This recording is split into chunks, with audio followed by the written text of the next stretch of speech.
Hey y'all, how you doing? This is your girl Tashi, and I am back with another video. How you doing? How you feeling? So we're gonna be reacting to this video here. Yes, we're back with Lost in the Pond. So let's see what he has for us, and yeah, let's get straight to it. I wanted to find out which pronunciation was more common in the US, and the results were as follows. Hello, I'm Lawrence, and I'm on a quest to uncover all of the memos that Britain and America lost in the pond, and one of those memos pertains to words. Specifically, the ways in which we say those words. Back in my previous life, when I used to live in Britain, I thought I had a pretty robust knowledge about how Americans said words differently to British people. After all, I think we're all aware that one country says tomato, the other says tomato, one country says potato, the other says, we both say potato. And there are just some pronunciation differences that through the medium of television, film, and YouTube that we instinctively know about more than others. I'm not here to talk about those today because I've done that to death. Today, we're going to talk about ones that nobody talks about, except me today in this video, obviously. Now, if you are subscribed to this channel, you'll have seen that last week I did a similar video in which I looked at 7 spelling differences that nobody talks about. That's 6. And if you're not subscribed to this channel, do that now! In the meantime, stop what you're doing, unless it's watching this video, and say the following 7 words with me like your life depends on it. Sometimes in life, fate takes you back to a place that you've been to before. And that place, in this case, is cicadas. Which I've just realised is not a place, but an insect. You may have seen over the summer that I did a video documenting an infestation of cicadas here in the Midwest. But there's something that I didn't mention at the time about the alternate pronunciation of cicada, and that's because I didn't know there was an alternate pronunciation of cicada. I've seen that before. I didn't know what it was, to be honest. It's so funny because I don't really see much of it, but I see it like maybe a few times. And I was walking down the street and it flew right here on top of my shoulder. I kind of freaked out a little bit because I didn't know what it was because I'd never seen it before, and I kind of like brushed it off. I don't even know what it was, so that's what it is. Okay. It was only while researching this video that I realised that in fact, right? In Britain, where this insect is in fact very rare, the word is often pronounced, and this somehow feels wrong to somebody who only learned the word when living in America, cicada. Cicada. And I suppose nobody should be too surprised about this. I mean, there is precedent here. That is, there are many words in which an R pronunciation in British English becomes a long A in American English. After all, to quote the song again, tomato versus tomato. And I've just realised they could have substituted potato for cicada, which wouldn't rhyme, so never mind. But you've also got charade versus charade, gala versus gala. But cicadas, it turns out, are part of a very niche group of animals that like to climb trees that Brits and Americans can't agree on the pronunciation of. Very annoying. That's right, a mammal that you find in neither Britain or America, but in fact Central and South America. They're furry, they like to dwell in trees, and have a black mask over their eyes. So and I realise that sounds like I could be describing raccoons, an animal that I'm very familiar with, thank you. But I'm not. I'm describing sloths. And there, I purposely used the pronunciation that Americans use, because most of my viewers are American, and I wanted to build up some suspense as to how I say it, which is sloth. I don't usually say it like I've just sat on a pin. But when I brought this up to my wife the other day, she said, why do you say it sloth when it's written like cloth or moth or froth? I'm paraphrasing. To which I said, how do you pronounce both? And she had no comeback, and she's not here to defend herself. And while sloths are known for their ability to camouflage, I once believed that there was no hiding from data brokers.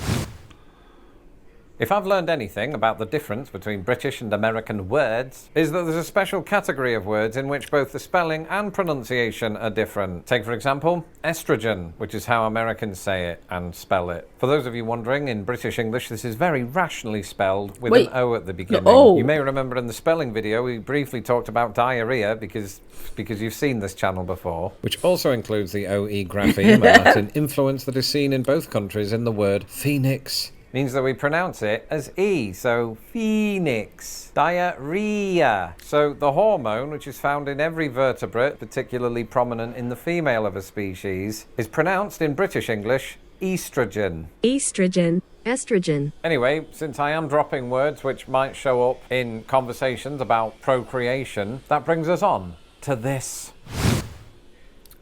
Anybody who's seen Call the Midwife will know that we in Britain take midwifery very seriously. Just not quite serious enough to call it midwifery. Because if you have seen Call the Midwife, you'll know that in Britain we say midwifery. Midwifery. Midwifery. Now, according to one or two of my I didn't even know that. I discussed this list on my secret That is crazy. live stream. The midwifery pronunciation does also crop up in American English. And the reason that any of us do this dates back to Old English, when the word wife was spelled W-I-F. Once again, there are precedents for this, So where as it in the came British from? use of a short I becoming a long I in American English. Other examples include hibiscus versus hibiscus, privacy versus privacy, simultaneous.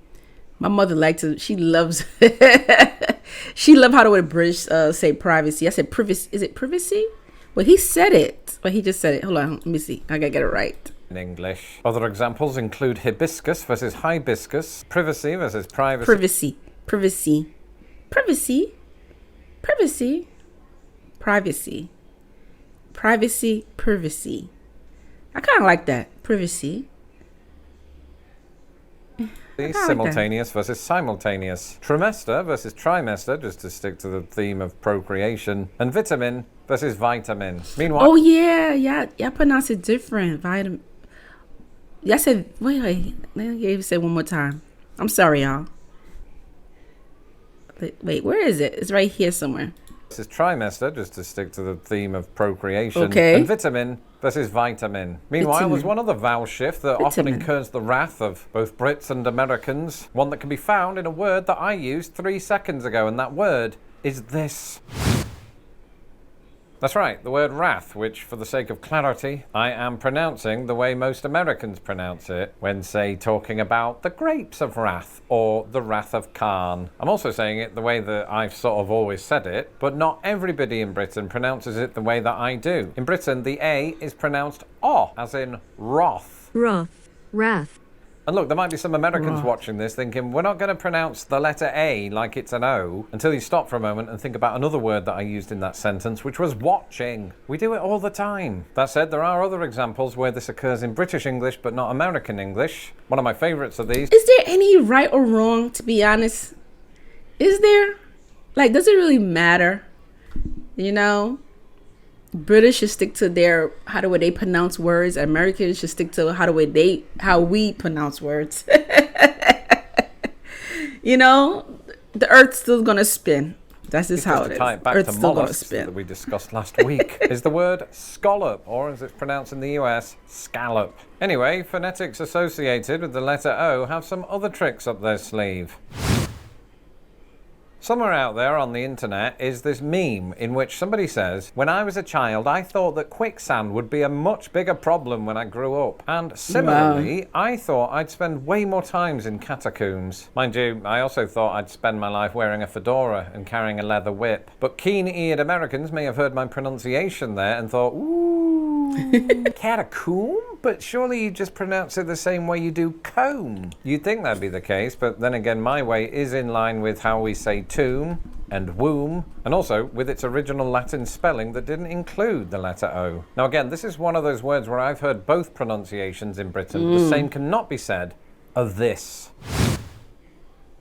That's right, we've come full circle, which is both a play on the fact that apricots are circular and the very vowel contrast that we saw in the first entry with cicada. Because while many Americans do share my pronunciation of apricot, I was completely and utterly a little bit stunned the first time I heard an American say apricot. I assumed that this person had only ever seen the word written down and was just guessing, until I heard it again and again and again, prompting me to look it up, and indeed, it's very much an accepted pronunciation on this side of the pond. Apricot. Apricot. In fact, through a perfectly scientific poll that I did on YouTube, I wanted to find out which pronunciation was more common in the US, and the results were as follows. Now keep in mind that this poll was only taken by Americans, and I know this because that's who it was addressed to, and anonymous humans on the internet would never lie about such things. Also, 83% of my followers are American, and after 30,000 votes, Americans, and possibly a handful of Brits, have spoken. Almost 2/3 of respondents say they pronounce it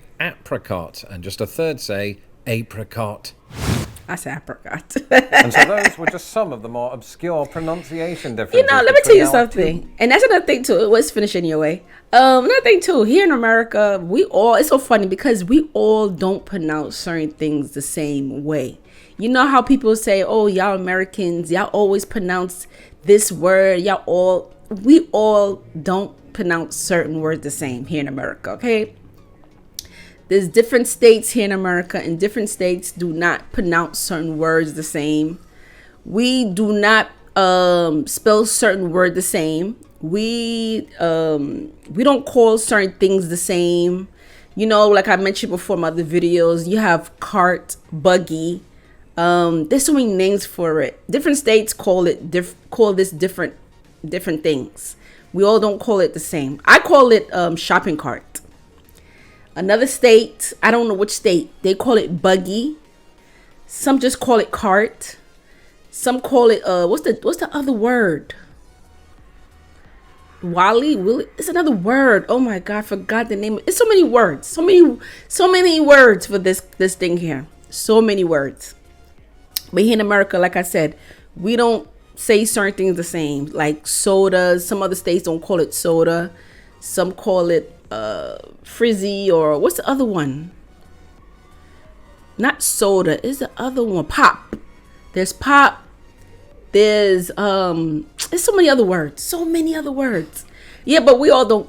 Here in America, we all do not say the same thing. We do not all pronounce the certain things. We don't pronounce certain. So yeah, it all depends. Which state you're talking about. Okay. But anyway, comment below. Let me know how y'all feel about this, and I'll see y'all later. Y'all take care. Bye and peace.